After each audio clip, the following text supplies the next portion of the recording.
Salut les amis, je suis Tai et bienvenue sur l'Ori Jaune.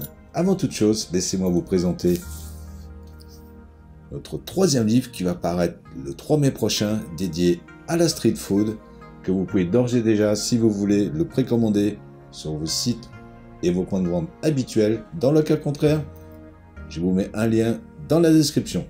Donc, revenons à la recette d'aujourd'hui qui va être de l'huile pimentée. Vous avez été nombreux à nous la demander. Super simple à réaliser, vous allez le voir. Mais avant, il vous faudra des piments secs, soit entiers, soit moulus. Les deux fonctionnent.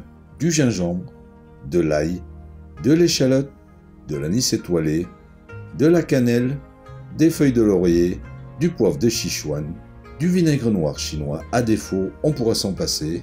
Du sel, du paprika, et de l'huile de colza, que vous pouvez remplacer par l'huile de votre choix, tournesol, arachide, pépins de raisin, mais surtout pas de l'huile d'olive.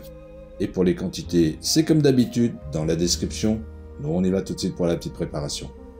Donc, comme je le disais, pour les piments secs, vous pouvez utiliser du moulu ou alors entier. Dans ce cas, il vous faudra vous débarrasser d'un maximum de graines, puis les mouler. Pour la recette, il en faudra 50 g, que vous pouvez toaster légèrement à la poêle pour plus de parfum, ce que je ne vais pas faire, feignant. Détaillez 3 tranches de 3 mm d'épaisseur de gingembre. Écrasez et épluchez 3 gousses d'ail. Et détaillez l'échalote grossièrement.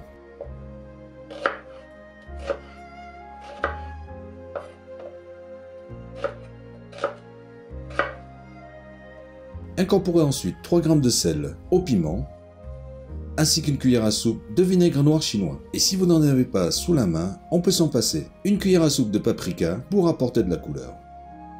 Et si vous voulez rendre tout cela encore plus gourmand, vous pouvez rajouter des cacahuètes grillées non salées, ou alors des graines de soja noir salées, ou encore des graines de sésame blanc, ou encore mieux, ajouter ces 3 éléments. Ce que je ne vais pas faire non plus.